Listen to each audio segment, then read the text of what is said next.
Hello guys, welcome to Study IS channel. Today we will discuss about Israel politics and its impact on India. तो चलिए शुरू करते हैं आज का टॉपिक। आज समझते हैं कि इजराइल में क्या हुआ है। नेतन्याहू अपनी सरकार गंवा चुके हैं और नए पीएम बने नेफ्ताली बेनेट। गाइज आप सबको मैं बता दूं, इजराइल में पिछले 2 सालों में 4 बार इलेक्शन हो चुके हैं और कोई भी कोलेशन और कोई भी पार्टी अपनी मेजोरिटी प्रूफ नहीं कर पाई है। इजराइल की पॉलिटिक्स इंडिया से भी कहीं ज़्यादा कॉम्प्लिकेटेड है। वहाँ प्रोपोर्शनल रिप्रेजेंटेशन सिस्टम है। प्रोपोर्शनल रिप्रेजेंटेशन सिस्टम का मतलब है परसेंटेज के हिसाब से उसको सीटें मिलेगी। अगर उसको 4% वोट मिले तो 4% के हिसाब से उसको सीट मिलेगी। इंडिया में तो मेजोरिटी के बेसिस पे सीट्स एलोकेट होती है, यानी कि जो जीता वही सिकंदर है। बट यहाँ पे जो जीता नहीं वो भी कोई भी सिकंदर बन सकता है। गाइस सबसे पहले हम देख लेते हैं इजराइल कहाँ पे लोकेटेड है और उसकी लोकेशन कहाँ है और उसके आसपास के देश कौन से हैं। यूपीएससी में आपसे पूछा जा सकता है कि इजराइल के किस कंट्री के साथ बॉर्डर लगती है। तो इजराइल के देखिए पड़ोस में है Lebanon, Syria and Egypt and Jordan. Jordan के साथ भी गाइज, और यहाँ पे सुएज कैनाल और मेडिटेरियन सी भी हैं।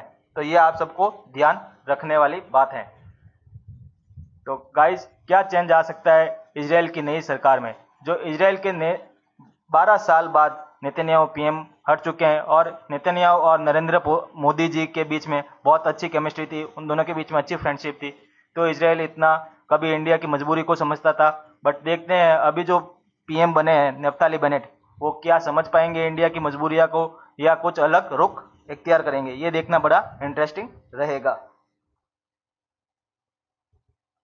और गाइज इजराइल की जो पार्लियामेंट है उसको हम निसेट भी कहते हैं।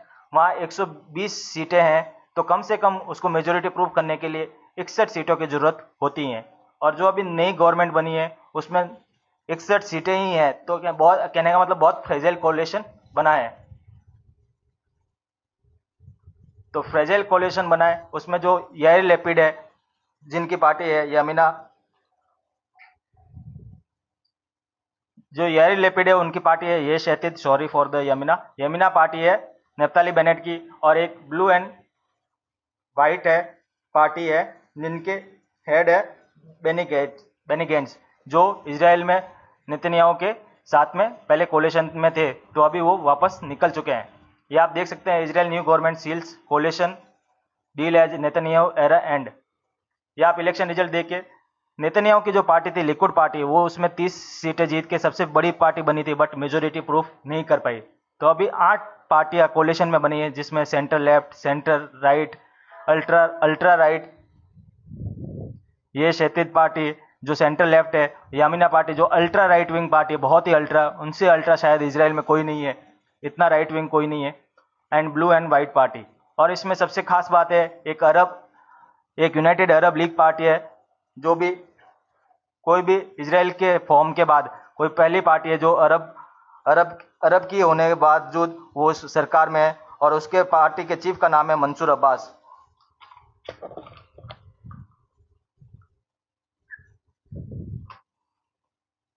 और जब आज नीसेट में वोटिंग हुई तो लेपिड और बेनेट गवर्नमेंट बनाने में सक्सेसफुल हुए और उनकी नई सरकार बन गई है और नेतन्याहू अपनी सीट गंवा चुके हैं। तो नेफ्ताली बेनेट पीएम बने और जो याइर लैपिड है वो फॉरेन मिनिस्टर बने, और बेनी गेंट्स जिनको मैंने बताया था अभी ब्लू एंड व्हाइट पार्टी के, वो बने डिफेंस मिनिस्टर। ये आप सबको ध्यान रखने वाली बात है। ये है याइर लैपिड जिनकी ये शैतिद पार्टी है, ये यमिना पार्टी के ये पीएम बनेंगे, ये फॉरेन मिनिस्टर है, और ये हमारे प्यारे बीबी बेंजामिन नेतन्याहू। तो हम अब समझते हैं इजराइल की पॉलिटिक्स के बारे में क्या फिगर है, क्या डेवलपमेंट हुई है। जो नेफ्ताली बेनेट थे स्मॉल विंग पार्टी के, वो याइर लैपिड के साथ जुड़ के पार्टी एक फ्रेजाइल कोलिशन बनाया और उसके साथ सरकार भी फॉर्म कर दी है। इसमें काफ़ी सारे आइडियल्स के लोग हैं, राइट लेफ्ट सेंटर सब मिक्स आइडियोलॉजी है, तो देखना इंटरेस्टिंग रहेगा कैसे वर्क करती है। बट लेकिन इनका एक कॉमन गोल था कि कैसे भी करके बेंजामिन नेतन्याहू को हटाओ, उनके करप्शन के चार्जेस की इन्वेस्टिगेशन करो और इजराइल को वापस ट्रैक पे लेके आओ। जैसा कि आपको पता है कि फिलिस्तीन में हिंसा होने के बाद बहुत ज़्यादा अनिश्चितता का माहौल था इजराइल में, तो उसको वापस ट्रैक पे लाने का था। तो इसके लिए ये सरकार काम करना चाहेगी। और गाइज इंडिया और इजराइल की फ्रेंडशिप पे क्या इम्पैक्ट पड़ेगा, ये भी एक मेजर पॉइंट है। इजराइल शायद हो सकता है, शायद, मेरे को नहीं लगता है कि इजराइल ऐसा कुछ करेगा। इजराइल शायद सपोर्ट नहीं करे ओपनली कश्मीर को लेके, जैसे पहले इजराइल ओपनली करता था।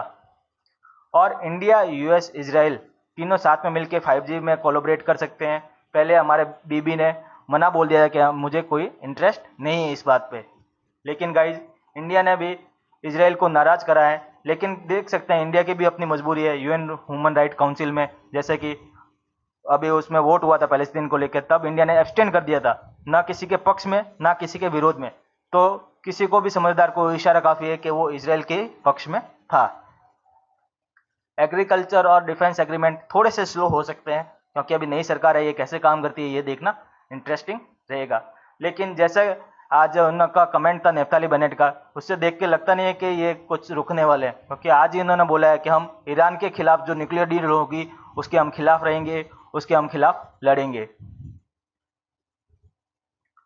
गाइज मुझे नहीं लगता ये 2 साल से भी ज़्यादा इलेक्शन टिक पाएगा, ये सरकार टिक पाएगी, क्योंकि इसमें 61 मेंबर ही है।